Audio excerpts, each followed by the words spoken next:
So today I want to read Tatty Ratty by the amazing Helen Cooper. She is an author illustrator, so she's up there with the gods in my view. So this was one of my favourite stories to read to my children, and I do think a sign of a good story is when an adult can keep reading it, because repetition is the essence of childhood and still enjoy it. Tatty Ratty. Tatty Ratty was lost. "When did you see him last?" said Mum.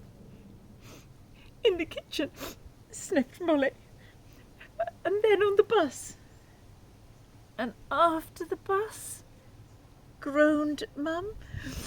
"I don't know," sobbed Molly. "Let's look for him," said Mum. So they went and looked in the usual places, the sort of places they'd found him before.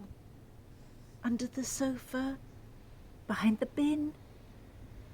But they couldn't find a whisker or paw of him. Mum called the bus company.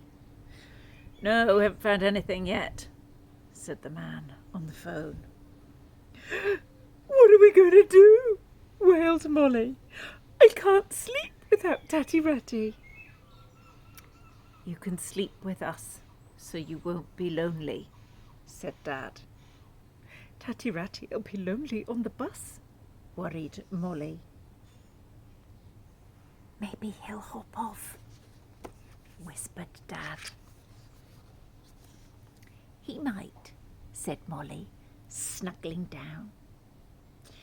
"He'll find a train and drive it home."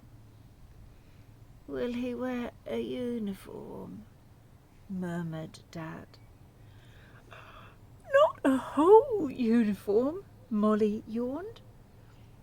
"When I first got him, he had blue buttons. That's all he'll need."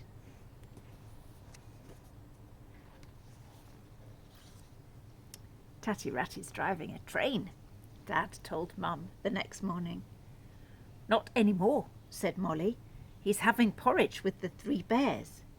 He's eating and eating and getting fat."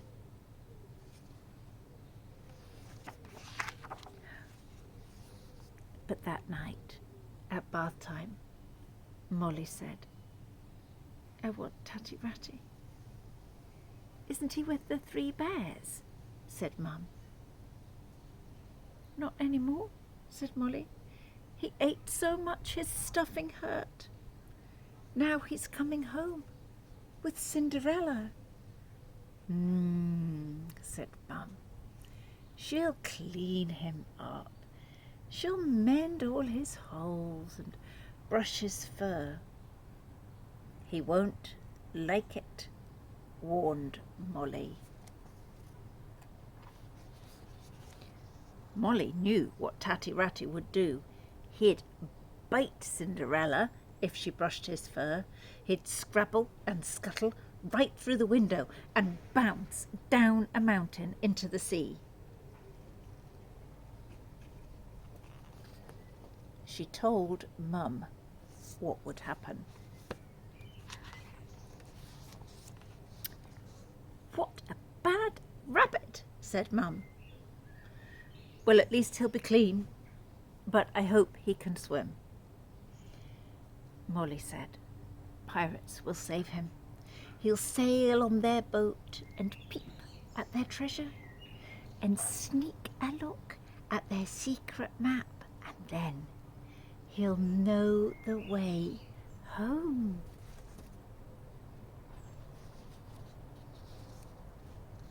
It was time for bed, but Molly said, "I won't sleep without Tatty Ratty."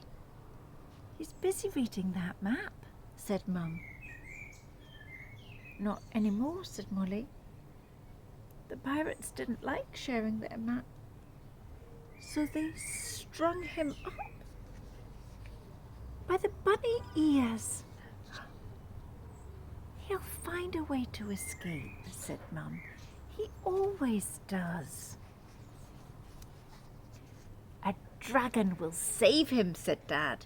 He'll swoop down just like this and lift Tatty Ratty like this. Molly yelled, he'll be cold in the sky. He'll grow more fur, said Dad. Molly growled, will he come home on the dragon? Not when you're making that noise, said Dad. Dragons like peace and quiet. So where will they go? Said Molly. They'll fly to the moon, said Dad. And will the man in the moon be there? Oh, indeed he will, said Dad. He'll roll Tatty Ratty in moon dust till his fur turns sugary white. He'll like that, murmured Molly.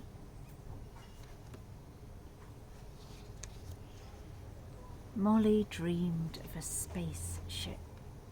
It belonged to the man in the moon, and it zoomed across the sky with Tatty Ratty riding inside. The spaceship hovered over Molly's town, and Tatty Ratty bailed out. Soon he drifted down and down. But before he landed, Molly woke. Molly told Mum her dream. That means he's almost home, sighed Mum. Oh, if you close your eyes and go to sleep, we'll find him when the sun comes up. The sun came up very early. I'm sure he's somewhere here, yawned Mum. Remember, he might look different, yawned Dad. Yes, he'll be wearing his buttons, said Molly. And all that porridge will have made him fat. He'll be very clean and fluffy, smiled Mum. I know, said Molly, but he'll still be Tatty Ratty. There were a lot of rabbits at Kingdom of Bunny. What about this one? Said Dad. That's not Tatty Ratty, said Molly. Maybe this one, said Mum. Don't be silly, said Molly. Look, look, shouted Molly. He's pricking his ears, and he's lovely and white.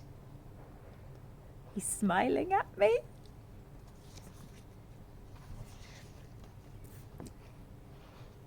About time, too, whispered Tatty Ratty.